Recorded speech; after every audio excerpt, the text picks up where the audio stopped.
चलिए आगे बढ़ेंगे। बागेश्वर में दुर्गा पूजा महोत्सव धूमधाम से मनाया जा रहा है। अष्टमी नवमी के दिन बागेश्वर के मारकंडे घाट पर सरयू और गोमती संगम की भव्य आरती की जाती है। दुर्गा पूजा कमेटी बागेश्वर के अध्यक्ष जीतू वर्मा का कहना है कि सन 1984 में बागेश्वर में दुर्गा पूजा महोत्सव मनाना शुरू हुआ था।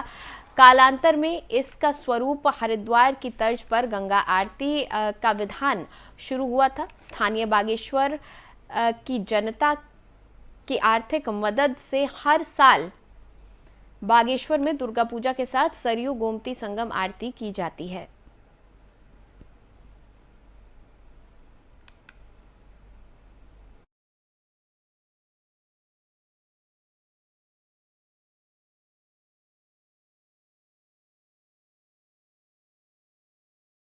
हमारी ये जो दुर्गा पूजा है ये सन 1984 में शुरू हुई थी।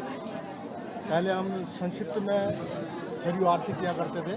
प्रतिदिन 3 टाइम की आरती होती थी, लेकिन वर्तमान में अब हम 2 टाइम की आरती करते हैं। लेकिन अष्टमी महापर्व के दिन हम ये दीपदान, सरयू श्रृंगार और सरयू महाआरती का आयोजन करते हैं। इसको करते हुए हमको लगभग 15 साल हो गए और ये हमारा 38वां वर्ष का पायदान है। जबकि और हमें ये सरयू आरती करते हुए 15 वर्ष हो गए हैं। इसमें हम लोगों का सहयोग हमारे पास पर्याप्त मात्रा में रहता है।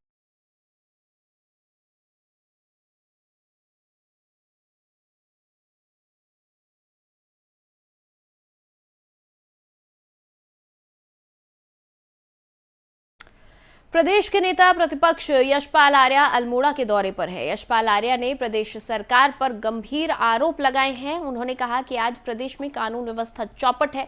सरकार लगातार हो रहे अपराधों में अंकुश लगाने में फेल हो रही है।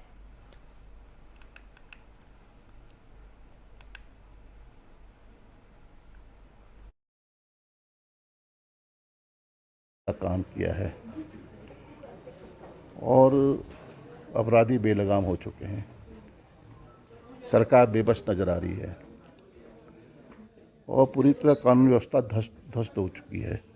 जिस तरह का कौन है वह शख्स, कौन है वह व्यक्ति जिसको सरकार बचाना चाहती है, तब प्रदेश के सरकार, प्रदेश के नुमाइंदे, प्रदेश के मंत्री वहाँ जाने से गुरेज करते हैं और उस मामले में भी सरकार चुप्पी साध लेती है।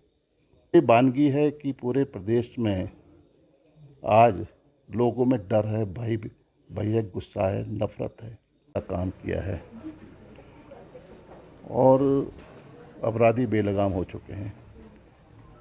सरकार बेबस नजर आ रही है और पूरी तरह कानून व्यवस्था ध्वस्त हो चुकी है।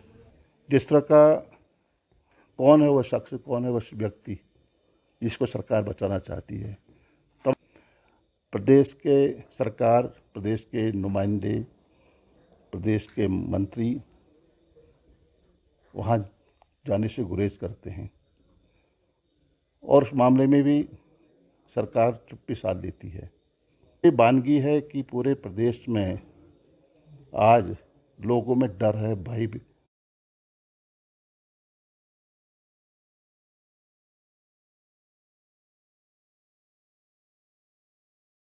और उत्तराखंड अनुसूचित जाति आयोग के उपाध्यक्ष पीसी गोरखा अल्मोड़ा पहुंचे। उन्होंने कहा कि अब 40% आबादी वाले पिछड़े गरीब क्षेत्रों में भी धन आवंटित कर विकास किया जाएगा। उन्होंने कहा कि राज्य सरकार ने ऐसे क्षेत्रों में 40% आबादी वाले गांवों को भी बजट देने की नई योजना बनाई है।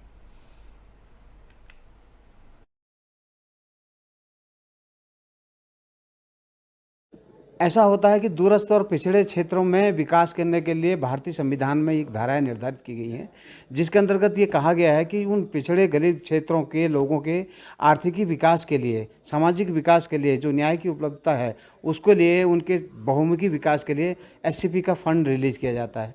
और इसमें देखा गया प्राय है कि जितने भी एस्टिमेट पास किए जाते हैं उन एस्टिमेटों का जो मेन आधार होता है वो जनसंख्या होता है। अभी गवर्नमेंट ने एक नया जियो पास किया है कि 40% आबादी जिस गांव में होगी वहां भी इन चहुमुखी विकास कार्यों को बजट आवंटन किया जाएगा। चलिए आगे बढ़ेंगे। लालकुआ के पंतनगर में केंद्रीय औषधीय और संगद पौधा संस्थान के अनुसंधान केंद्र में ठेकेदार के 110 कार्यरत ठेका कर्मियों के बीच विवाद हो गया।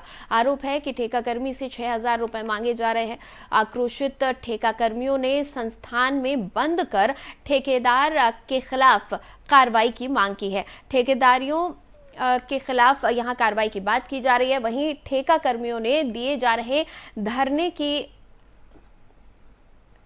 खबर लगते ही यहां पर नेताओं का आना जाना भी शुरू हो गया और ठेका कर्मियों से मिलने के लिए विधायक राजेश शुक्ला जो कि और अन्य बीजेपी नेता अनुसंधान केंद्र पर पहुंचे। यहां उन्होंने ठेका कर्मियों से बात कर ठेकेदार के खिलाफ ठोस कार्रवाई का आश्वासन दिया है।